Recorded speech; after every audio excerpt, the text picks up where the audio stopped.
Hi, everyone. Good morning. Um, we'll just give it like a minute to have more people join, and then we'll start. Thank you so much.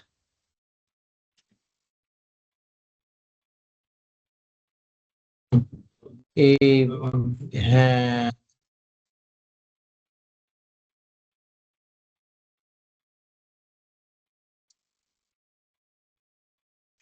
see the first slide, Chika? Yes, I did. Okay, that's good.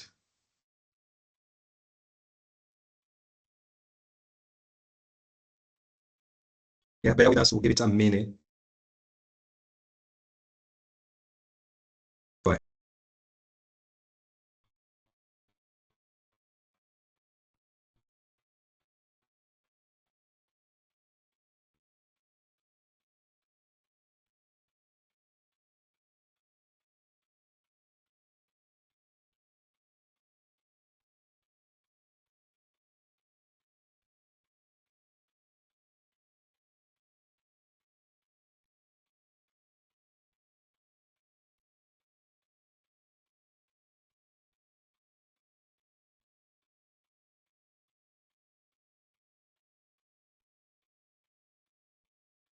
Hi, everyone. Just to add that we don't encourage the use of AI recording for these sessions. So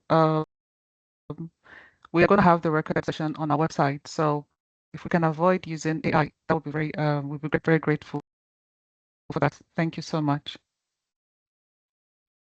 Okay.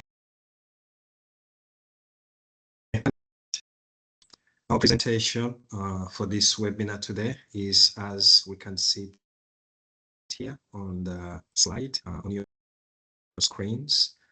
I'll start off with a brief agenda. I would like to say good morning to here in the UK. For those who are elsewhere, I'm your host today. My name's Abel Ekiri. I'm a veterinary epidemiologist based at the University of. I'm hosting the webinar in coordination with the network project manager, Chika, who you will see in a little while. The way this is laid out is we have a brief intro about the network that will take about 5 minutes, followed by the 30-minute presentation, and then lastly a Q&A towards the end.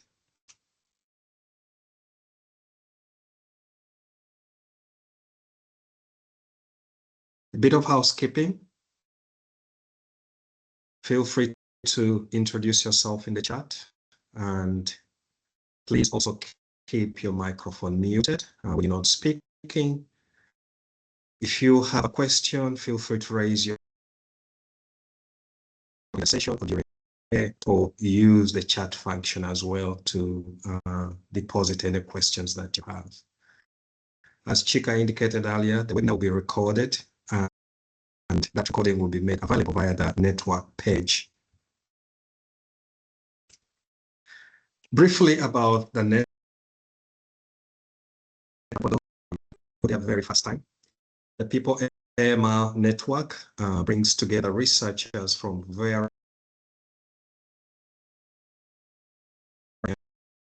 ways to develop, evaluate intervention, prudent use of antimicrobials in the community. Here is an outline of who we are, over 240 members so far. And below that, you can see the leadership of the network. Professor Sarah Tokin-Crime from Oxford is the network lead.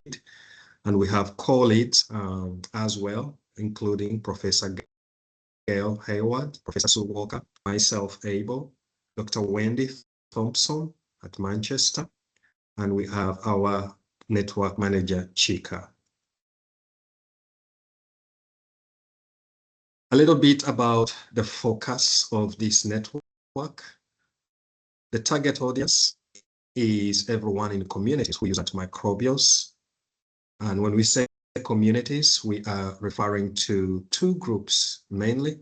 That's prescribers of antimicrobials across the different health professionals that is veterinarians, dentists, pharmacists, but also GPs. And on the other hand, we have the users of the antimicrobials, and that includes farms, companion animals, but also people across different sectors, whether that be in schools, care homes, and so on. And the focus here is on the community because it's the behavior of individuals and groups that determines antibiotic usage. Our aim is to co-develop stewardship interventions with users, but also prescribers, and identify those interventions that we deem to have potential of getting us a sustained behavior change in the end. Our network promotes research across disciplines and provides opportunities for collaboration with a range of expertise outside one's home discipline. And we are integrating a variety of expertise as well as approaches, as you can see on this slide, to design the interventions of interest. We have several activities as part of the network, including building connections, collaborations, knowledge exchange and dissemination activities, holding workshops that are targeting early career researchers, but also holding webinars such as the one we're having right now, and importantly, coming together to write joint funding applications targeting causes that are of mutual interest. I would like to make a quick mention about our existing collaboration with ICAS. For this webinar, we are partnering with ICAS, that's the International Center for Antimicrobial Resistance Solutions. ICAS is an international organization working in LMICs to co-develop and implement sustainable and context-specific solutions that address AMR. And each project that ICAS works on is locally owned and tailored to the unique country context around AMR. So far, ICAS is operating across 35 countries and territories and has several projects, as you can see at the bottom here, as well as working with several partners across the globe. We are pleased to collaborate with ICAS through knowledge exchange activities that are focused on AMR, as well as behavior change within the global health context. And this collaboration with ICAS aligns with our commitment to supporting interdisciplinary, but also international and practice-relevant approaches to AMR. And in the red here, you can see some of the network activities that align with our current activities with ICAS, that is collaboration building, knowledge exchange, but also webinars such as the one we are having now. As part of this collaboration, we have already welcomed ICAS speakers to our webinar series, creating opportunities for network members to learn from international perspectives, but also share expertise across disciplines. These sessions have helped us highlight our understanding of the AMR challenges within local contexts, especially if you think of LMICs. And today's talk, which is highlighted here in red, is the latest example of that. We have further ICAS-linked webinars planned, and you can see that at the bottom of this table here. There's one coming up on the 7th of July, which is next month. Before I invite the speaker, I would like to briefly introduce Dr. Tinashe Hodobo. Dr. Hodobo is a veterinarian and project coordinator for an ICAS-funded initiative in Zimbabwe. He is a member of the One Health Secretariat, coordinating national antimicrobial resistance efforts across sectors. He is also a Fleming Fund Fellow in Animal Health, AMR Policy, and a certified FAO Atlas assessor that brings expertise in laboratory systems as well as AMR surveillance strengthening.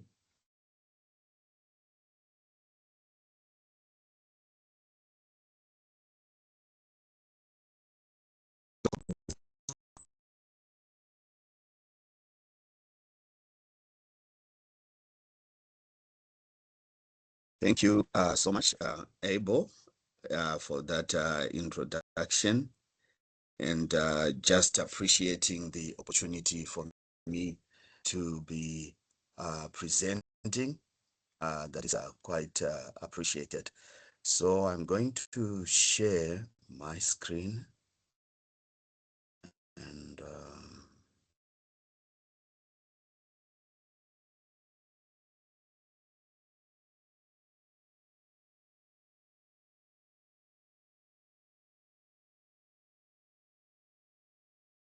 okay. Thanks once again. I think for the sake of not straining the bandwidth, I'm going to turn off my video for now, and then later on, I'll turn it on. So my talk, as mentioned, is focused on gender equity and behavior design in the smallholder community. And, the focus is on the gender aspects and behavior aspects based upon the work that we have been doing and we are still doing in Zimbabwe with poultry farmers. Just to give an idea of where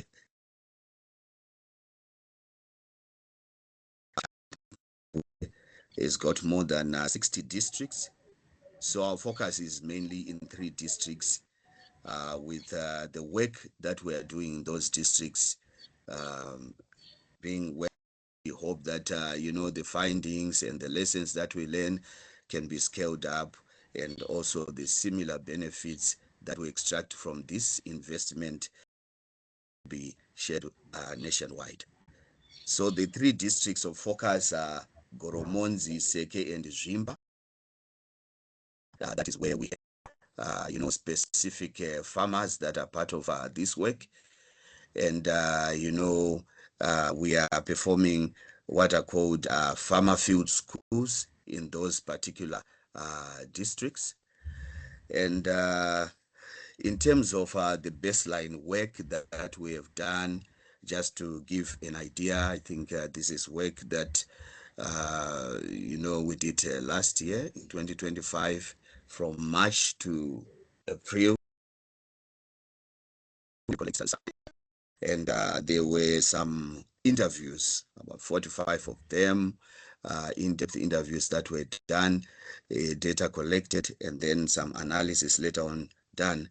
And like what I mentioned, that there are 6 focal places which we call farmer field schools within the 3 districts of Goromonzi, Seke, and Zvimba. And in each school, we have at least 25 farmers, from 25 to 30 farmers speaking. And these are the groups that participated in the work that I'm going to present here.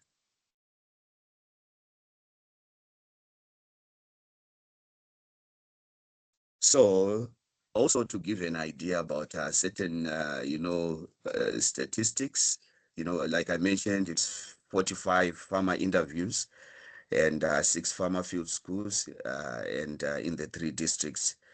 One obvious thing that came that was quite apparent when we were performing this work was that we had more of female participants in this, value chain. And we also performed some participatory conversation events, which I also mentioned. I think I will explain later on in detail on that. And there was focus on specific behavioral domains. We're looking at specifically at biosecurity, issues around disease, antimicrobial use, the management of waste products, and the workload depending on gender. So what were the key findings? Like I mentioned, I think one of the most apparent thing that we found within this district that we're working, that that the primary participants, primary actors were females, and the about 71% of the participants were females, and the difference 29% males. Just to give an idea of the demographics, I think this slide gives an idea of what I've just given, that we had more females than males. If you pay attention, you can see, I don't know if you can see my case I'm trying. There's a and Zimba, those are the districts, and here you can see that this is just consideration for the and the dynamics around the males that were participants in this. And you can see a lot of diversity. The bottom graph is showing the participation of females, and also diversity of age groups. You could find almost all the different age groups, from the as young as between 31 and 40 years, and then the other age groups like 41 to 50, 51 to 60. There was a lot of age diversity also that you found in the females, from the youngest even to the oldest. But there is a different picture that you see with the participation of the males in poultry rearing.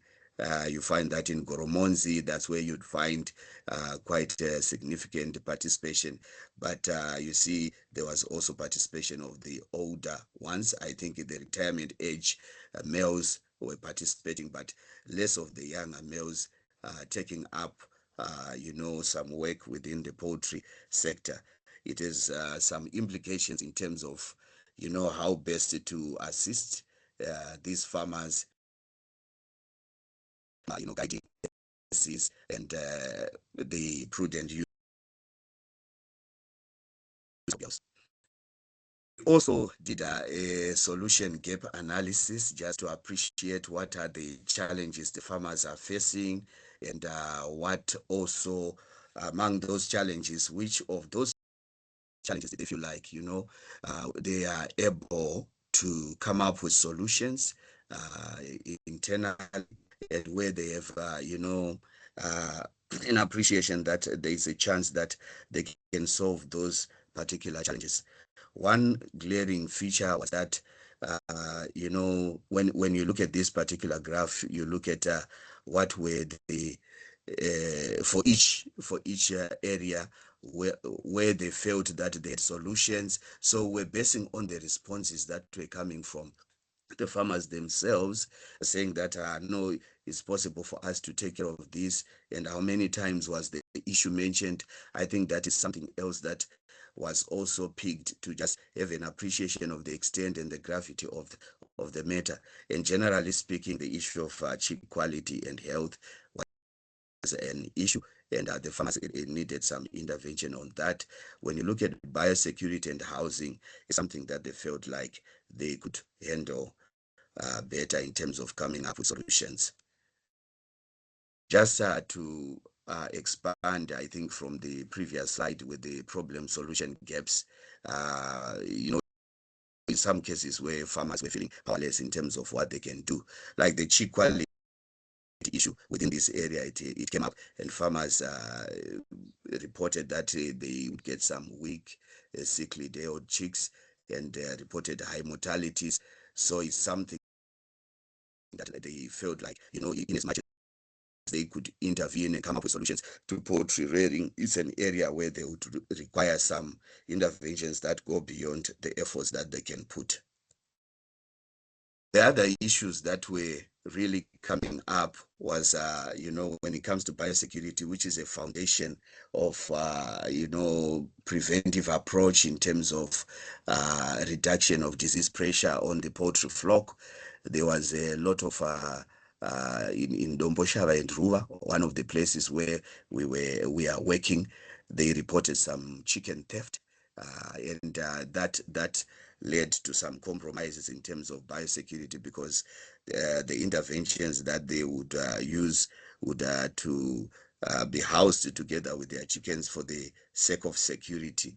So that also compromised biosecurity, and the logical sense is that compromised biosecurity, you also end up with a possibility of disease pressures, and then of course the need for use of antimicrobials. But this was a dynamic which was relevant and contextual which also needed to be considered within the small-scale poultry rearing farmer community. And when you look at also, I mentioned the dynamics in terms of having a lot of female involvement. It had also some implications, at least from the way that we're checking, that there was more burden of work for the women under the households, and it also affected the farm practices. So this also was a critical issue at household duties that are performed by females, and assistance not coming from the males, and then the implementation of routine actions in terms of poultry rearing. Some of them were not implemented well, delayed treatments, and also even the cleaning, and ending up with some shortcuts in some ways, and also creating a situation where biosecurity becomes an issue, and also disease pressure becomes an issue. So there was also when we looked at these particular districts in terms of some key issues to consider, like what I mentioned, that on in terms of knowledge and labor, you'd find that women generally the operational knowledge and how to they perform the labor in terms of taking care of chicken, but they lacked the financial capital and the power to make decisions for purchases like disinfectants and for veterinary services, which is an issue also which needs to be factored in when interventions are being created in order to assist these farmers. And also there was often the household resources were controlled by the males, and the decisions in terms of upgrades like infrastructure and things like that required the intervention of the male counterparts within the households. So there is also another dimension I think which need to be appreciated also, is that the affordability and accessibility of veterinary care. I think for the small scale farmers is something that they pointed out, that they needed more of that, and there was some sort of deficit in certain cases. And so a lot of firefighting would happen. You have disease, and they need to take care of them when that happens. So what would normally happen from the feedback that we got from the farmers, that when they have a sick bird, where would they turn in the context that they were operating, turning more to peers from WhatsApp groups, where they would get some advice on how to manage disease situations. And there were also the testimonies of repurposing, antibiotics that are used at household levels, meant for human consumption. But in this case, when the birds fall sick, they would also make choices to divert that medicine. And the use of traditional herbs was also a feedback that came. For example, the aloe vera, you'd find that in most of the farmers gave that feedback, that they'd also tend to that. Then the agrovets would easily give access to medicines to some of the farmers without the professional diagnosis. So the end result is that you'll be more or less shooting in the dark. So this is the context in which these farmers were operating. So yeah, in summary, I think from what we found, given the analyzing the feedback that came, we saw that any inappropriate antibiotic use by the farmers was not necessarily due to lack of knowledge by the farmers themselves, but just as a coping mechanism, some. And also in some cases, I think I pointed out the time poverty issue, where you find there's so much limited time, scarcity of time, because there are competing activities that occupy that same time. So yeah, we mapped what challenges the farmers had, and some possible solutions that they had for them, because it was a discussion about the challenges that are there and where they felt that solutions could be found. But I think there was sort of a dead end when it came to chip quality, and as a challenge where there was total reliance on external actors, where they simply needed better chicks. What were the proposed solutions? The some of the solutions that were coming up was the financial related, where market access could also help these farmers to be able to come with upgrades to biosecurity and other things that that needed attention in terms of with cost implications. And then in terms of antimicrobial use, I think there was the obvious linkage of better awareness, more training needed, so that they get an appreciation of what needs to be done. But for the chick quality, I think this is an intervention that required to look at the market and to propose possible renowned suppliers in order for them to be able to have higher chick quality. So just like I mentioned before, the issue of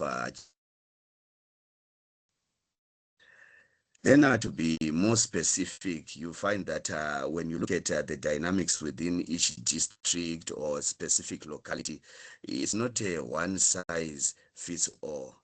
It's a one size fits none reality, where there are unique situations, unique pressures, and unique solutions required per each district.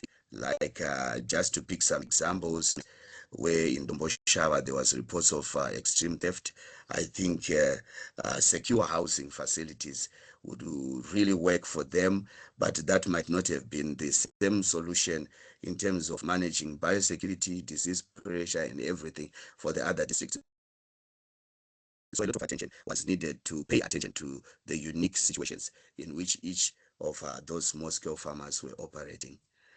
So the other takeaway, take-home messages that also came from just looking at the work that we're doing, that the training approaches need to be gender sensitive.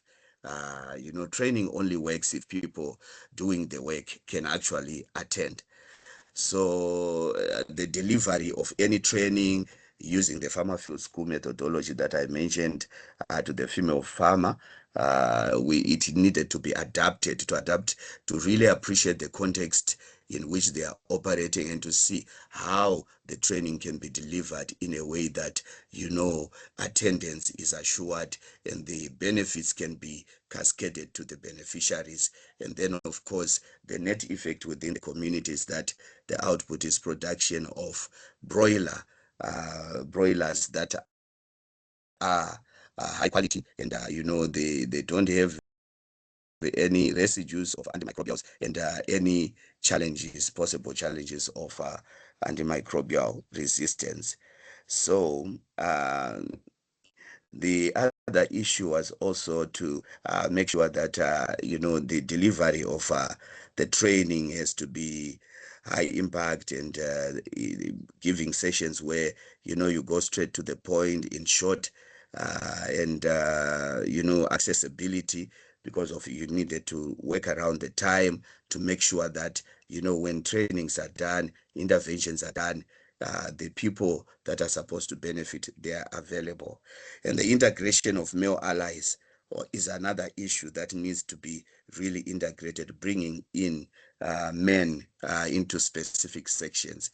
So sessions to foster shared responsibility, and also to get the buy-in in terms of investment in infrastructure, because within certain households the financial and resources were really controlled much more by the male counterparts. But that was the general picture. There are differences from one place to another, but generally that was the issue. And then the farmer field schools to be schools where women also feel comfortable, and they are free to ask questions, and they are also sharing their experiences and expertise. So just creation of a conducive environment where people can learn by they learn by doing, hands on. learning. So I think there was another issue which we felt that we really needed to look into that. Farmers are not just passive beneficiaries; they are active problem solvers as well. So I think taking note of their local solutions was something that we needed, and the also farmers helped each other collectively to purchase quality feed and veterinary products through certain micro grants within the local communities. I think to solve some of the infrastructure issues, upgrades, or some interventions that require some cost, I think access to finance was also another key issue that needed consideration, and the farmers had some solutions to that. And also maybe possible collaboration on tried and tested solutions in terms of remedies, so that uh, we also get to appreciate what solutions the farmers have come up with, and also to do some collaboration and trying to bridge the gap between tradition and science. So generally speaking, in summary, sustainable and empowered poultry farming, where we get high quality products like in these broiler value chains in the small scale farmers, required in our context that quality chick supplies should be there, and community support is something that was also required, and the farmer field school methodology also as a solution for hands-on solutions where people are actually learning by doing, and learning from their own experiences, and empowering local interventions like how to mobilize resources to come up with the necessary upgrades required to build uh,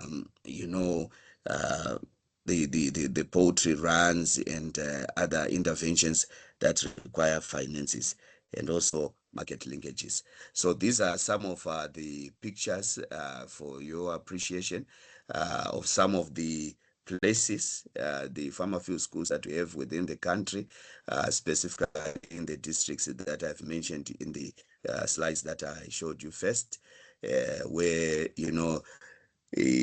farmers gather around at least once a week, and they have duties in terms of taking care of the birds, and all these birds were also for the districts that I mentioned, a specific investment that came from ICAS, International Center for Antimicrobial Resistance Solution, so that the farmers can gather and learn and share experience, and whatever they learn, they also take with them to their own production systems. And these are some of the farmers, not all of them, in the Goromonzi district that are still part of the farmer field schools that I mentioned, 6, and they are moving towards utilization of reduced use of antimicrobials, and also some producing without the use, just implementing good practices. So for building a resilient future, I think the chief quality at the source is something in the context of those 3 districts that needs attention. And with improvement in that area, it also has the net result of, you know, better outputs in terms of the products of production, and to really pay attention to the gender dynamics in terms of the training material. We need to contextualize to really appreciate how the training can be delivered, and what kind of training is needed, what kind of interventions are needed, and how best we can approach the farmers according to the demographics within the farming community, and also respecting some daily routines of the farmers and their particular constraints, because there is a lot of competition for the time, which is quite scarce, many activities to do, but very little time. So I think sustainable, reduce reduced need for antibiotics is something that is achievable in rural livelihoods, and it's something that is also important for public health, and resilient farming communities can be built based upon the interventions of the Farmer Field School and the specific highlights that I gave in terms of the way forward for the particular districts that I mentioned. So I would like to appreciate the International Center for Antimicrobial Resistance that is invested in the good production systems, good practices within the agriculture sector in Zimbabwe, and also paying much attention to the public health impact of poultry and how we can reduce the use of antimicrobials within that particular sector, and the Department of Veterinary Services, the government of Zimbabwe, the IDRC, also from Canada, UK Aid, the Department of Health and Social Care, and the Global AMR Innovation Fund.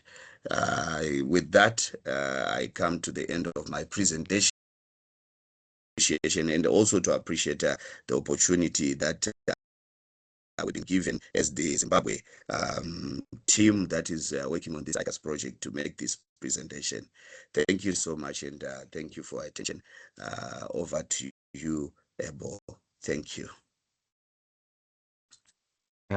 Many thanks again, Dr. Tinashe, for such an insightful presentation. How is gender equity in relation to AMR is one of those areas that needs more attention.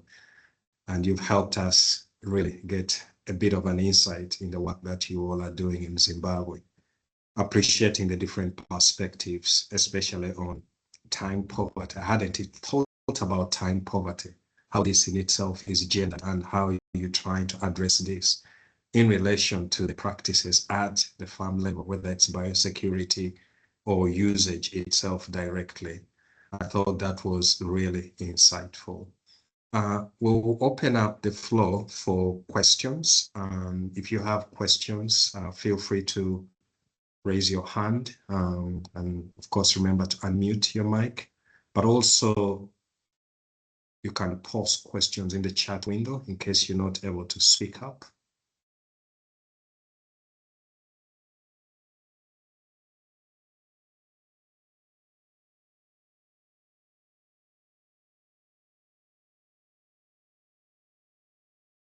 As we wait for questions to come through, I can start us off, Dr. Tinashe, in terms of what you're seeing within the poultry sector, when you're reflecting on some of the social drivers or the behavior drivers around AMR. Is this something that you potentially see across some of the other livestock sectors, for example, aquaculture or cattle farming itself within the same country context?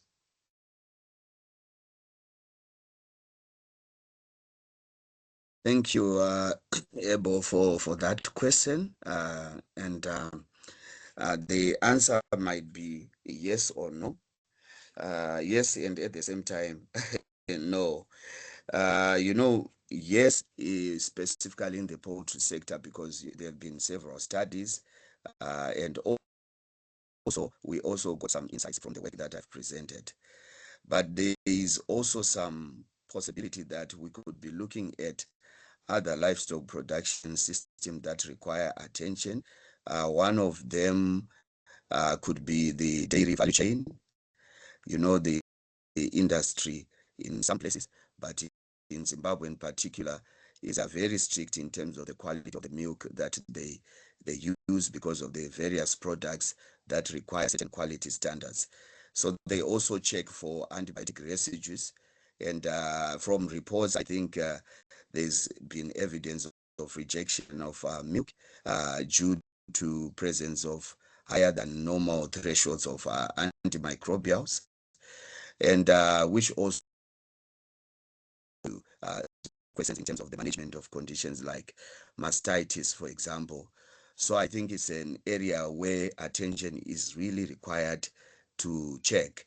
But the use of antimicrobials within the poultry, within the dairy value chain, as a case in point, is an example in our context where some engagement with farmers and a better appreciation of their circumstances would also shed light in terms of what is really happening there. Then where there's intensive production, the pig value chain is another one, where there's intensive production and possible use of antimicrobials, maybe not in an irrational manner, and the pressure to use is there because of pressure of some disease situations that might arise when good practices are not there. But generally speaking, the poultry value chain has drawn a lot of attention, even in our own Zimbabwean context. Over to you, Ebo. Thank you. Okay, yeah, thank you, Dr. Tinashe. We have a few hands up. Holly, if you want to go first. Yeah, thank you very much, Dr. Hudubu, for the excellent presentation and great work that you are doing. It's more a comment for you to expand on. You mentioned quite significantly that the quality of the chicks is a problem for most of the farmers across all the districts, and the attention is needed. Just wanted to get your view or expand on the role of the suppliers of these day-old chicks. Does government regulate those who produce fertilized eggs and day-old chicks that are sold to these farmers to ensure that, particularly like day-old chicks, that those producers are actually conforming to some basic veterinary principles like vaccinating for Merrick's disease on day one, etc., etc., because that will go a long way to helping the farmers start from a good, healthy chickens. But if that area of uh, buying chickens that are stressed and not vaccinated, government has no role to play with these producers, then it might significantly present a barrier to solving these quality chicks for the farmer to get started. Then the second part of I will just give the two. The second part was in your mind and having observed the whole system, are you able to distinguish between what you call as a gap versus what is the culture of the people and the social fabric and organization of their system? For instance, if you go into a setting, they may have the way that they've been structured, which if you're not familiar, you come and pick that up as a gap. It could be workload, who does what. And this speaks mainly to probably the female doing the labor to take care of the poultry or the chickens. And if you actually investigate, the owner is the male. And that if the two of them have to work, they already understand that dynamics. So it's for any external person to understand the dynamics and how to approach it so that you can resolve it without necessarily disrupting their ecosystem in terms of a relationship and hierarchies and the dynamics of the entire culture. Thank you. Over. Yeah, thank you so much, Holly, for the two questions. I'll try to address the first one that has to do with the quality of the chicks. What I also needed to share with you, which I also mentioned during the presentation, is that this information that I'm sharing is founded within the business as usual baseline information within the districts, the 3 districts that we're working in the 6 farmer field school where we are still working. So that was the situation, and interventions came Okay. in various forms. So what we noted, just to be very clear also on specific aspects of your question, they are registered hatcheries that are part of a database, and there's a great extent of regulation in terms of the players that are producing day-old chicks, in terms of the sourcing of the eggs from external establishment outside of the country. There's the necessary inspections, registrations, and everything, and the approvals, and of course follow-up inspections that are done on routine basis. But simply within the context of the farmers that we're working with, there are also some players that are not under that regulatory oversight, that are also coming forward with chicks and presenting those products at a cheaper price, and they use other mechanisms that are really different. And then of course challenges also come up from that. And there's the other issue of high quality chicks, but some challenges with the value chain in terms of the distribution. The chicks are collected from a registered hatchery and then to a distributor, but they are held there for a while before the farmers can collect. And there are a lot of variables there in terms of the management of the chicks. And in some cases you'd find for some distributors and for some batches and for some specific situations that have been investigated, there's been some chicks that have been held longer than necessary, and also maybe the necessary provisions that they require, good quality water, some feed, and just an environment that does not stress them might not be there. So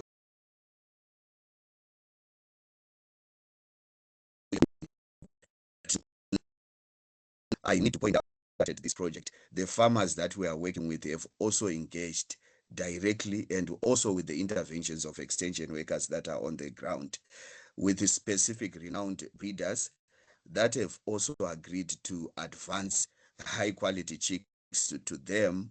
And then, after they sell, they get to the market, they have a mechanism of paying back. And that is also enhancing, the solution to this quality of chicks issue.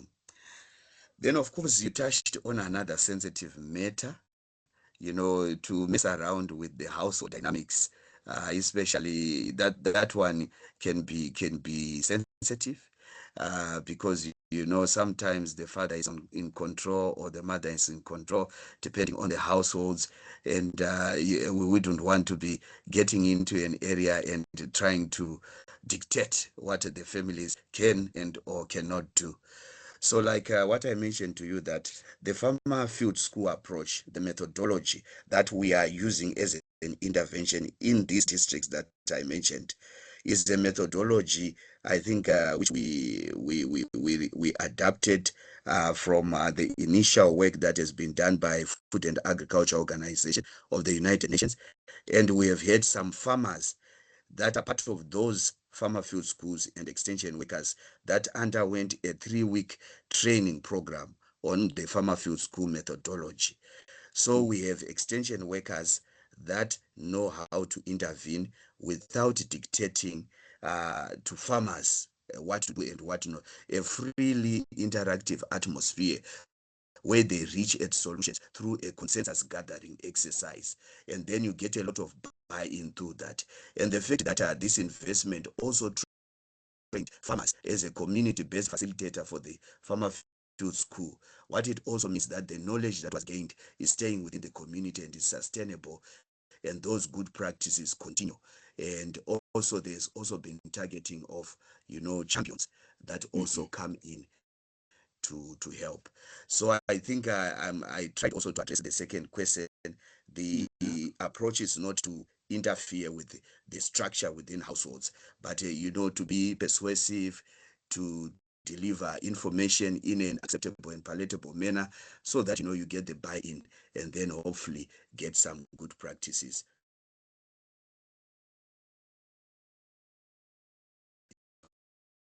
Thank you, Dr. Hoboto.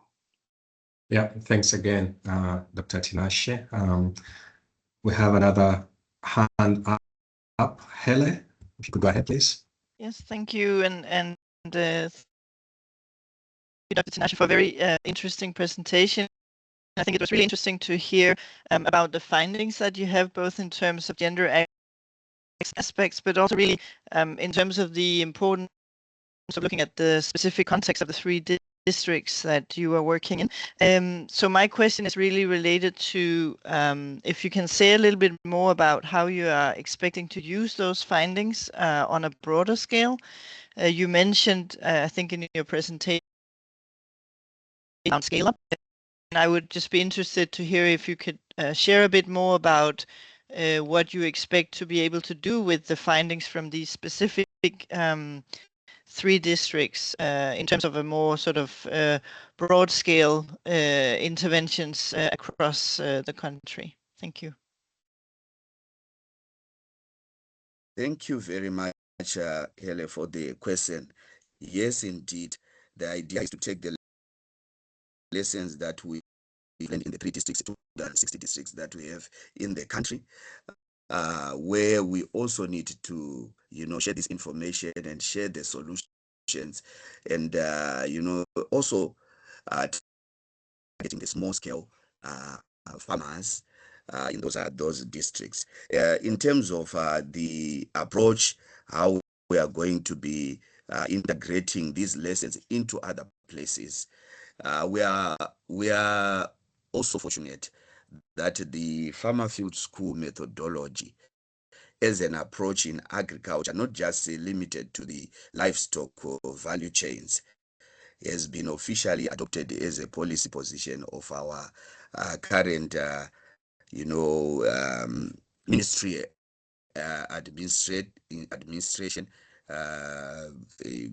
up to the permanent secretary and also the the minister. They are also driving this. Actually, what we have on the ground, we have had the formation of units that are called village business units, VBUs, about 35,000 of them, which are focal points for expansion of the kind of ideas that we are producing using this investment that we received from ICAS. So I think the context is also conducive for us for the scale up, and we do have extension staff, a network of extension staff across the country who have training manuals, which we hope to also integrate within the general training that they are giving to the farmers in their localities, that we can also integrate the lessons that we have here. It is the definite direction that we are taking of scaling up, because we are not just going to leave the benefits within those 3 districts, but we hope that this can be done.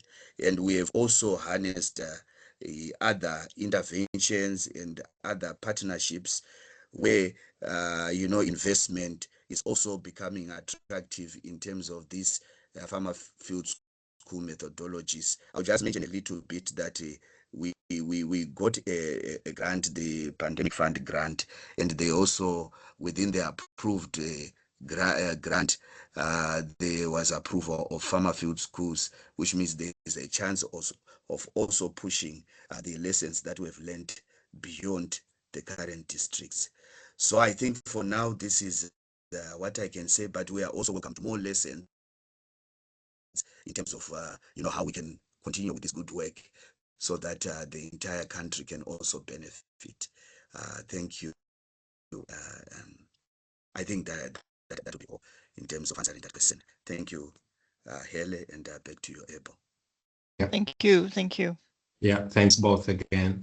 We have, I think, time for one more question. There is How, if you could go ahead.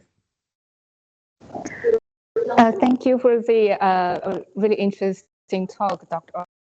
I think I'm just really interested in how the households look like in Zimbabwe. Like, are they like small households, or they have multiple generations in a big household, and how does that may influence the practices in terms of how they manage their chicks and how they manage their households, and does that influence any practices they might be able to do in terms of like antimicrobial antimicrobial resistance? Yeah, thank you.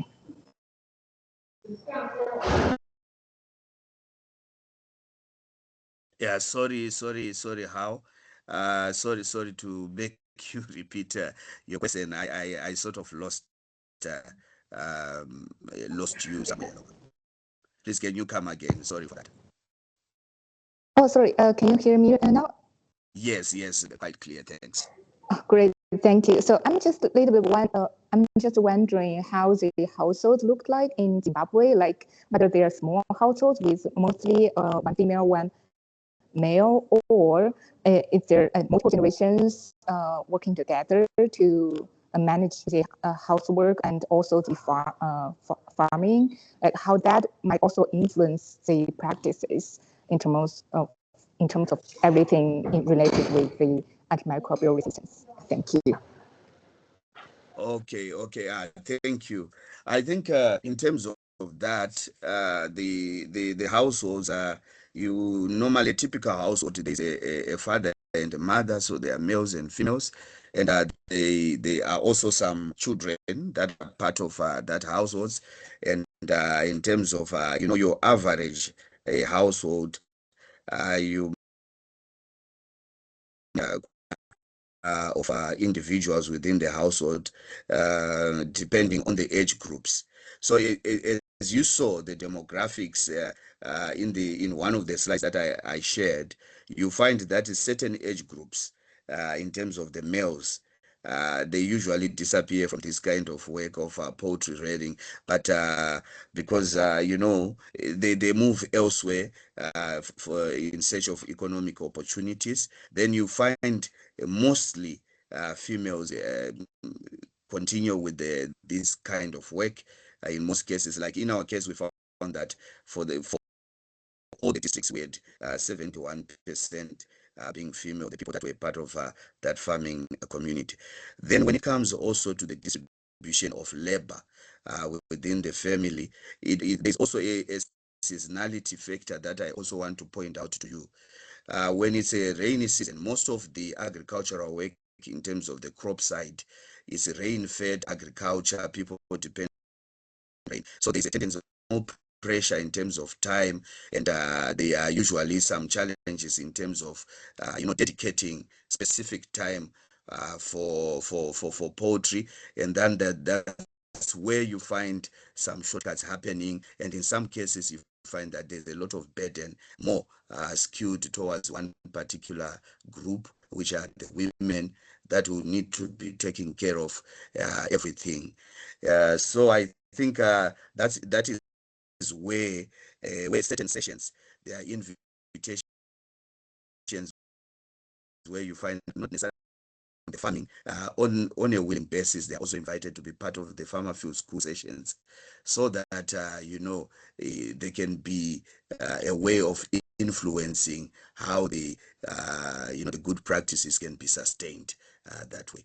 So I don't know whether that clarifies the structure of the households. I think on average you are looking at families of 6, where there's a mother, a father, and 4 children, roughly speaking. In some cases it can be more, but depending on their age groups, I think there are some other variations that happen along the way. And in terms of labor and time invested to poultry, I think there's this skewing that we saw that women end up carrying that burden more than the other groups. Yeah, I think that's my answer. I hope it's helpful. How? Yes, it's very helpful. Thank you so much. Okay, welcome. Yeah, thanks again, everyone, for that very interesting discussion. And our thanks again to our speaker today, Dr. Tinashe. As we wrap up, I'd like to invite Shika. She would like to share 2 slides before we wrap up. And let me make sure I share the screen right now. Yeah, over to you, Chika. Hi everyone. Thank you, Tinashe, for this insightful presentation you had today. So we have on the 7th of July an insightful webinar as well on applying responsive dialogue for designing AMR intervention in health facilities. They'll be sharing the experience from Lao PR. So the session will be co-presented by Dr. Singh Shao Kamnovan and Dr. Kanshina Tilakan. I'm trying not to botch the names, but I hope I got them right. They will be drawing on their work with ICAS, LAOPDR, and will share how responsive dialogue and participatory approach can engage health workers and stakeholders to strengthen AMR intervention in health facilities. So if you have not joined the network as a member, you can scan the QR code to sign up. So I look forward to having everyone to join the session as well, because it will be very educational for us to learn more. Thank you so much. Thanks Thank you, again. Behavioural. Yeah, thanks again, everyone, for making time for today's webinar, and hopefully we see you at the next one on the 7th of July. Yeah. Thank you, everyone. Bye, Bye. everyone. Thank you. Bye-bye.